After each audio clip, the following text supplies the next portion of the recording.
Powered by Sports Interaction, Canada Sportsbook.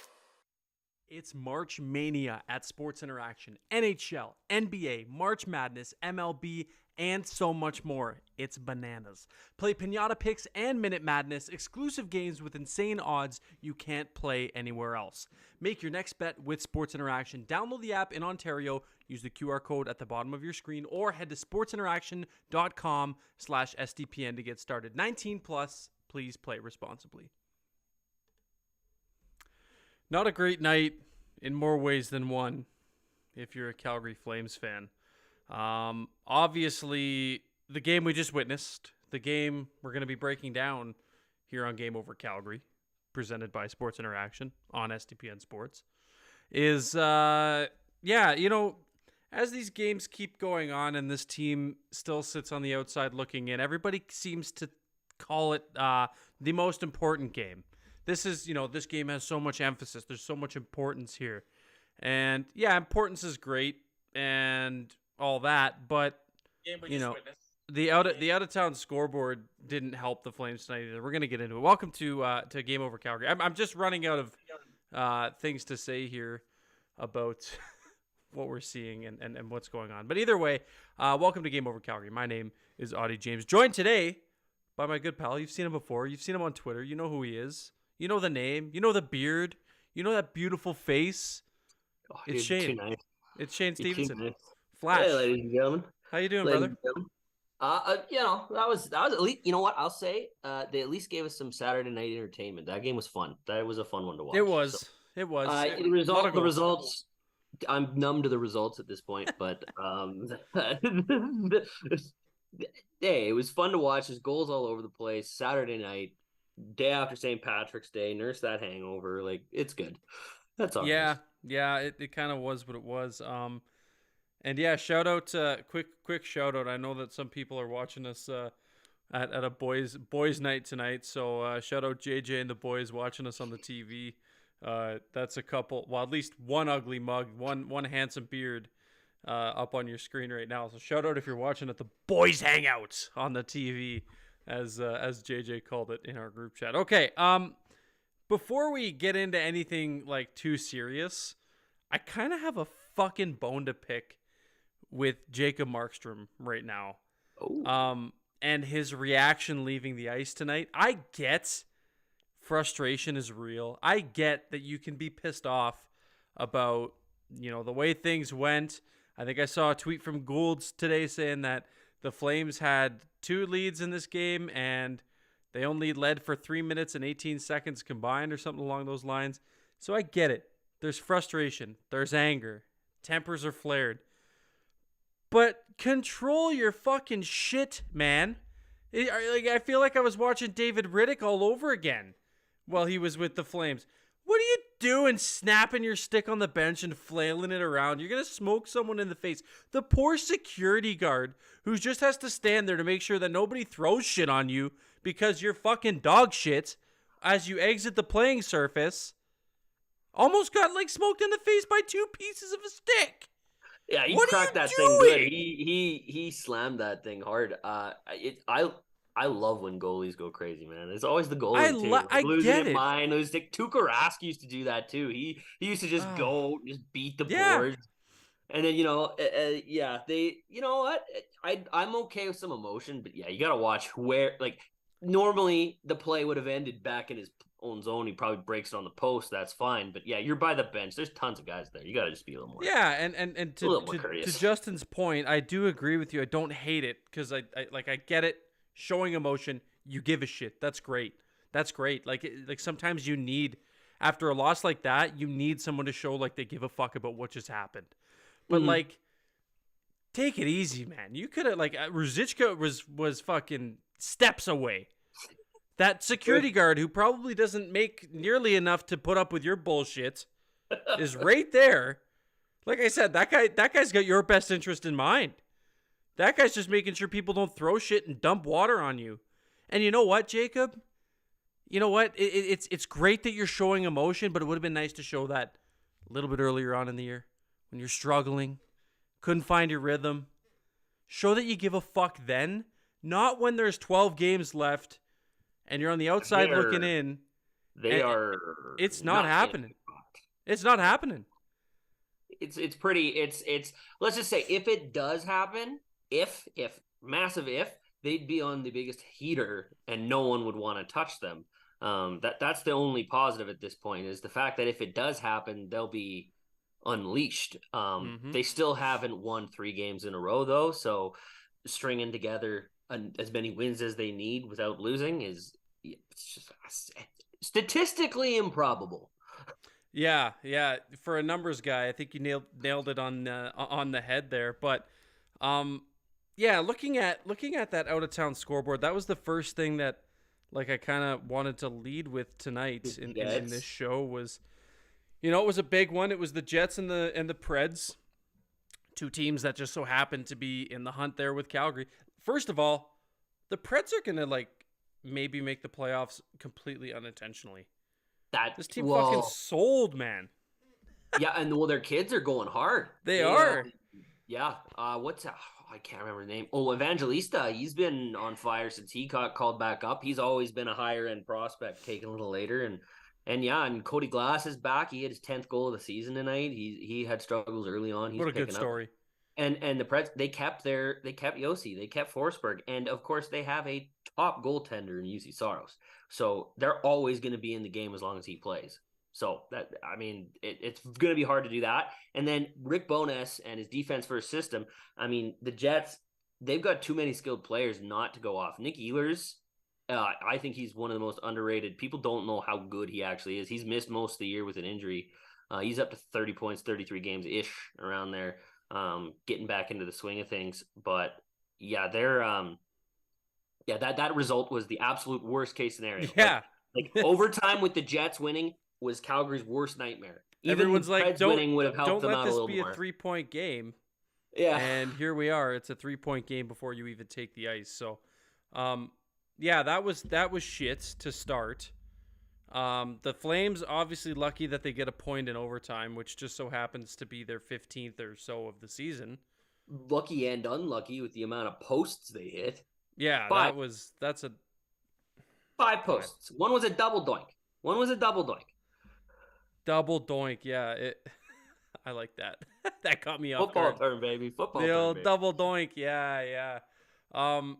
Yeah, frustrating. And you go back to the rest of the season, and it's just kind of been the story of the Flames from the start. Just how many posts they hit, and you beat the goalie, but the old saying on NHL when you hit the post, and it was Jim Hewson back in the day would say, "Oh, he beat the goalie, but he couldn't beat the iron," and that's been the Calgary Flames story.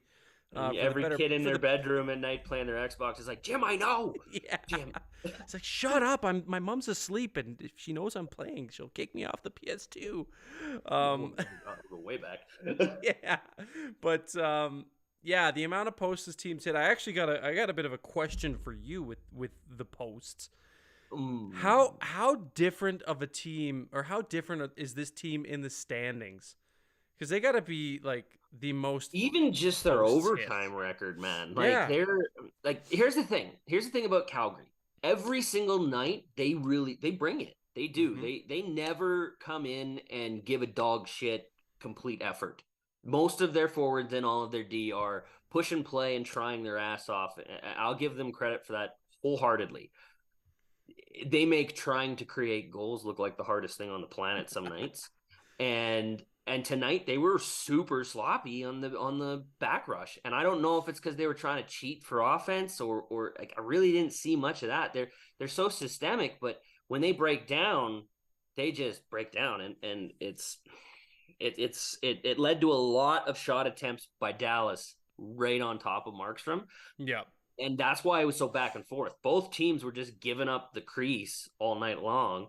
It's 5-5. The goalies really didn't have a chance at hell because it was all offense. And the posts thing though, it's Toffoli alone's well over like 20. He's got to be leading the league by got to be well over 20. Margin. Like that guy's already got 26 goals, pushing for 30 on the season, and he's hit like 20 posts. Yeah, he's a 40 goal scorer this year if you take the posts away. Like, geez Louise. Like, or if you angle them. If you can't buy. You remember when Gretzky talked about making the posts triangular so that if you hit it, it went in, or if you Yeah. and if you hit the outside, it just ricocheted to the corner. Yeah. All right, go to because that way you shoot it no matter what. As soon as you see the puck, you got the step on it. You either score or you're the first guy in the corner. Yeah. Of course, he wanted that. No, they play well enough to win. They really do. Whenever their offense shows up, they can't get enough saves. And for the last 3 weeks, their goaltending has been fantastic, and they can't score. There's no track of this both lining up where they can score goals and get good goaltending for any extended period of time all season. And part of that is the fact that throughout the lineup, everything is so inconsistent, and who's playing with who and who's working with who and what's not, and it's changing. And like Nazem Kadri, clearly in the doghouse. And you brought this guy. He could have went anywhere he wanted. You traded a franchise icon to get him. Let's just put that in perspective. Sean Monahan respects this fan base all day. Yep. And you trade to get this guy, and he's clearly in the doghouse. He's on the other side of 30, man. I don't think he's happy. Like, no, at this age, you're not trying to teach a lesson to a rookie. He got plastered with Lucic and Lewis on his line the other night too, playing about the same amount. This is something that's now extended beyond one game. They're trying to push for the playoffs. And you've got your most recent Stanley Cup champion who scored a massive game-winning goal with a broken wrist on the bench when you need to compete the most. It's baffling. There's nothing I can do to properly explain this. And what does it all root back to? Maybe a few coaching decisions, but look, I have to bring it up because it's my agenda. It has to fit the Auddie agenda. I'm sorry. I love the way they play. I think Daryl's structural way of how they attack and the puck pressure and everything is fantastic. I think it's the right way to play hockey, and I think it's a great way to win. The people he puts into the system and to utilize them, I disagree with it every single night. I think how he does it, I think he needs to put an emphasis on speed and less on size and winning those races to the puck. And the speed will help you find more open space, and that's something they have struggled the most to get because they're constantly trying to grind off the boards because they're always playing with the puck on the boards. Yeah. And Huberdeau, who's a fantastic open ice passer, is trying to, with his back turned and protecting the puck, trying to find these open ice peoples, and everyone's saying, well, he's not being very effective. He's not playing in a very conducive environment to that as well. So there's and then again, Kadri is a huge puck possession player, and Huberdeau likes quick rush chances, and then they played together for like 40 games. So it's baffling. I like the system. I hate the way it's being used. That's basically where I'm at. That's a pretty good point, and I'm sure a lot of people would agree with you as well. Okay, we're gonna take a quick moment here. 40 people in the chat and watching us live. It's late as hell. It's 10 after 11 here in the beautiful province of Alberta.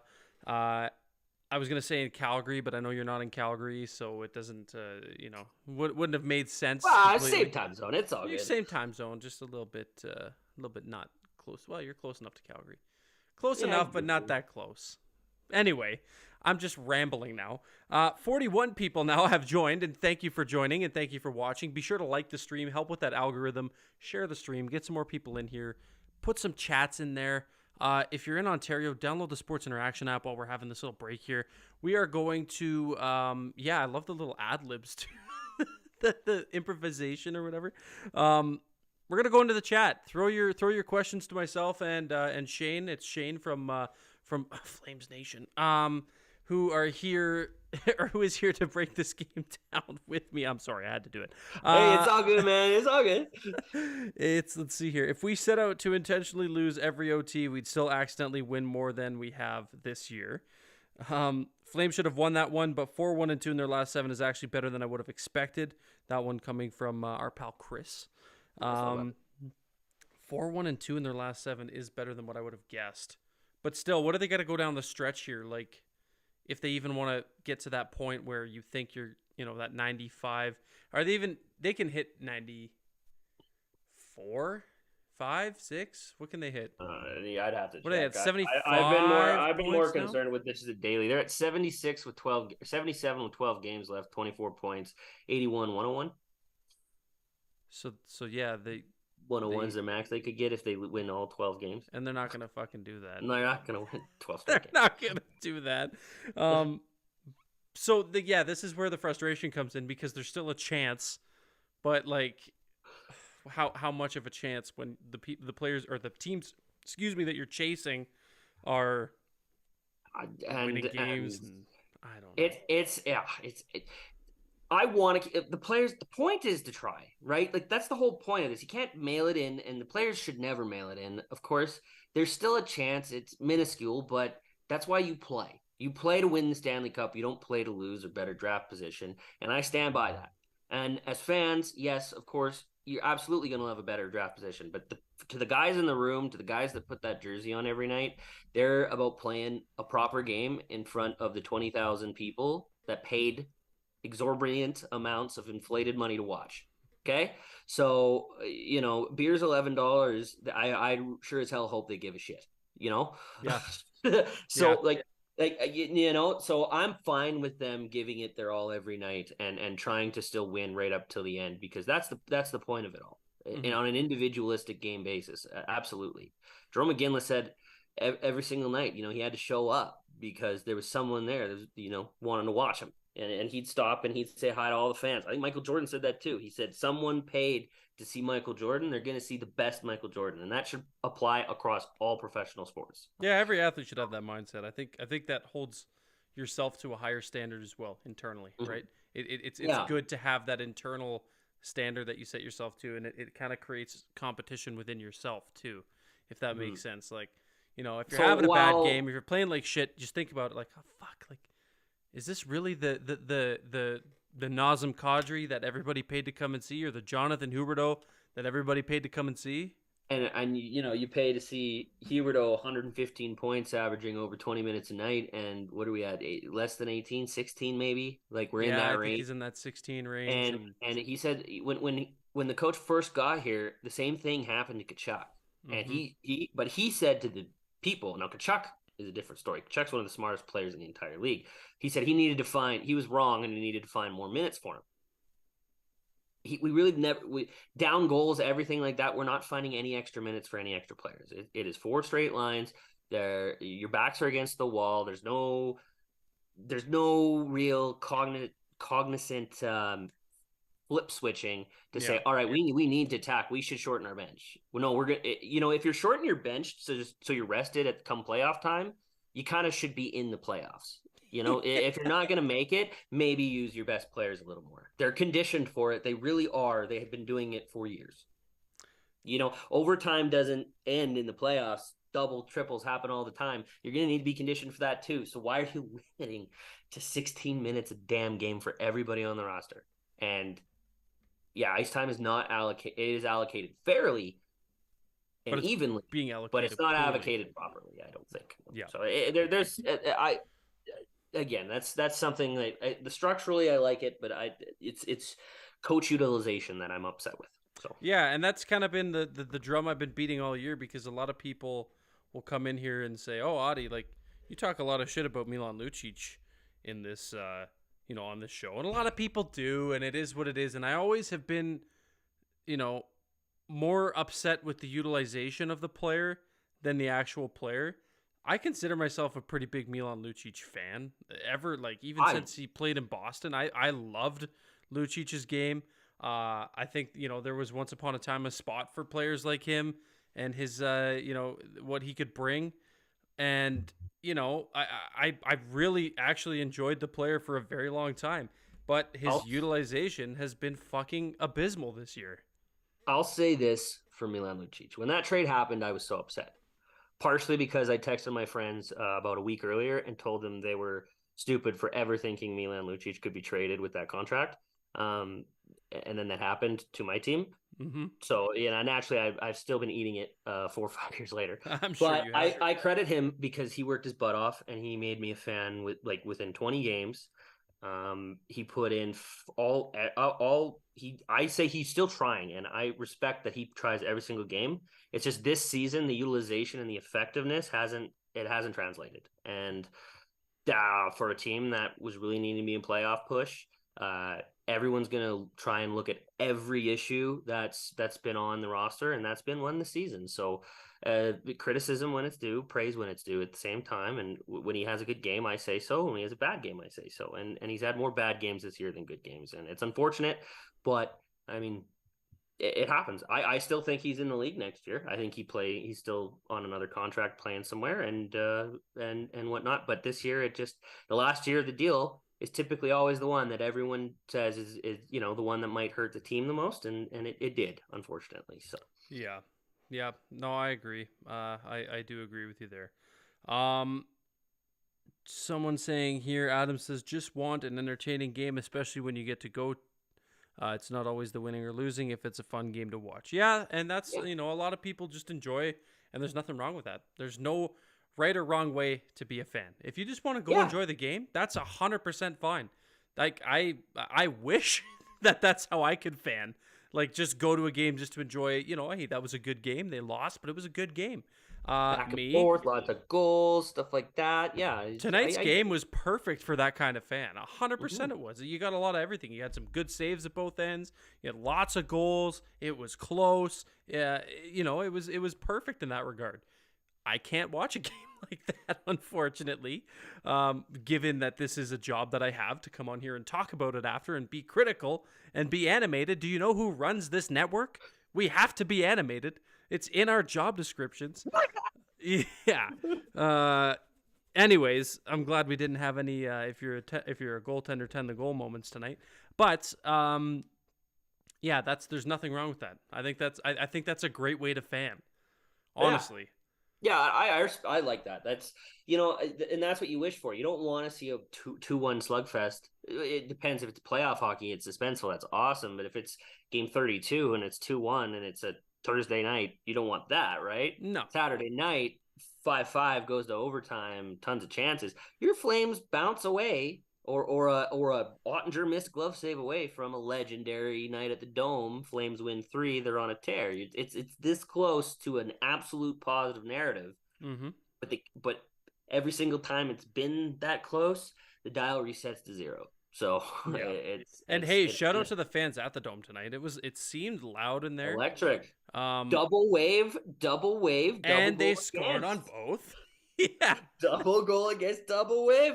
Yeah. So score one for you in the anti-wave movement. Me and my boy James, we'll ride the wave another night. It's fine. I was almost gonna tell JJ to come on, and I'm glad I didn't, because there was a lot of wave going on. And he just do this when he leaves. Oh yeah, he would. He's damn good at that. But yeah, you know what? Looking at it from that perspective, Adam, fantastic. You hit the nail on the head. That's exactly, if that's what you wanted, you got it. It was a good game for it. Not all of us can do that though, but it is what it is. I applaud you for being able to do that, because I wish I could. Okay, we're gonna kind of wrap it up in a bit here as we put a bow on today's episode of Game Over Calgary. Get your questions in for Shane. Ask him about Beyond the Box Score and all the wonderful things he's doing at Flames Nation. And I'm sorry. You do you, boo. I'm all good. I know. I love you. Anyways, ask away for any questions you might have for him or myself about tonight's game. What was it, 6-5 loss at the Saddle Dome tonight? OTL. Yeah, 11. I hope you bet the over on Sports Interaction tonight. One of the two. Because you would have hit. I don't know what it was set at, but I know it was set. Oh, it'd have been like 6.5, maybe 6. Well, we shouldn't have, because this baffles me, and you probably saw it all over the broadcast. But 29 goals in 7 games in the playoffs. It's a grind. The goalies don't let a thing in unless it's an absolute laser perfect shot. 3 games this year, 30 goals. What? Make it make sense. Yeah, I don't get it. I truly don't get it. And that series went down to the wire. It was crazy. That was the best goaltending performance I've ever seen someone lose. Yeah. That might be the best outside of when J.F. Giguère took the Ducks all the way to the final. That might be the best single series that I ever saw someone lose. That was when Flames fans were doing the voodoo curses on Yeah, Jake Ottinger. I loved the fan. It's complete The fans nonsense. But I love in the the fan corner. theories that are like the Flames had to pay 40 games of karma for the voodoo they used to win one play. Honestly, if you believe in that shit, this season could be summed up in the fact that so many Flames fans on Flames Reddit, on Flames Twitter, at the Saddle Dome were putting satanic curses on Jake Ottinger and Rick Bowness and Yeah, the rest poor of the Rick. Dallas Stars. Yeah, Rick Bowness just runs a good team, and Yeah, he's caught the man. He's just crossfire. doing his job. He's just Yeah. doing his job, and all of a sudden there's these hellfire symbols beside him, and it's like, oh, Yeah, okay. and now since the Flames won that series, they owe it to Satan to We're way off topic. apparently they owe it to that entity to just shit the bed this year. So you know what? You can blame all the Flames fans this year, or all the Flames fans last year, who put those voodoo curses on Ottinger for the way that this season has gone. Looks like we got a question for you. This one's from Justin. It says, Vikings or Flames, who causes you more pain? Yes. Yes. The Flames, just because it's been longer. But yeah. Vikings at least found ways to win games, one-score games last year. Flames can't seem to do that at all this year, so that's the easy answer. I like and Chris, I saw your question too. It absolutely feels fantastic to have Igor Shesterkin shut the door on your fantasy dreams tonight. It was beautiful. I think I'm gonna actually have to bring up my fantasy here too, because I think I'm about to. It's fantastic. I am kicking butt in all the leagues I didn't pay to participate in. The ones I did pay to participate in, I got dead last. So it's been a real good swing of things this year. I don't even know who I'm playing this week. We're in the same fantasy league for you guys watching. I don't even know if Auddie made it. I did make it. I did. I'm playing against Britt this week. Felino, you didn't, and I'm losing 6-3. No, you didn't. Felino, you didn't. And now I'm losing 6-3. So I'm gonna Flames win the Stanley Cup anytime in the next 10 years. You'd have to. The team's gonna look completely different in 2 years. So I can't tell you.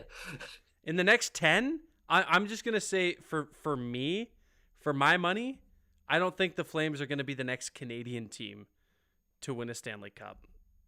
And you know what? I'm gonna get absolutely roasted for this, but I genuinely think the best opportunity is the Leafs. So, it's because you have to say that, Shane. And the Oilers fans are gonna absolutely lynch me. But yeah, I just think Colorado's on an absolute tear getting healthy here, and it's gonna be real hard pressed for the Oilers, even with Ekholm, to get by them. But yeah, it's the same excuse for the Leafs with Boston and Tampa. Like they're all in trouble. Because Vegas is fantastic as well, and it's not going to be Montreal. I'll tell you that much. Nope, I don't think so. Not unless they win. Well, I mean, if they win the lottery, I mean, if they win the lottery. You win the lottery, you could win the cup in 3 years. That's true. Yeah, that's true. James saying Shane has the passion. And a bunch of Leaf emojis. I have a crap load of Leafs jerseys. I drove all the way to I flew to Toronto and drove all the way to Buffalo just to watch them lose, blowing a third period lead. You can honestly say you have the passion if you've done that, and yeah, I did. That's just a Leafs fan rite of passage, though. Yeah, that was the official initiation. Once you've done that, you're officially in the club. That's regardless. Right. So, a Matthew Coronado question. I'll maybe swing it to you. Can Matthew Coronado be a legit first line player? His shot is better than most of the guys on the team already. I really think that. He's a very smart player. He's a bit more offensive than Pelche. But just super smart on the backside of the puck, knows when to pounce and he's been the guy in key moments 2 years, like countless times 2 years at Harvard.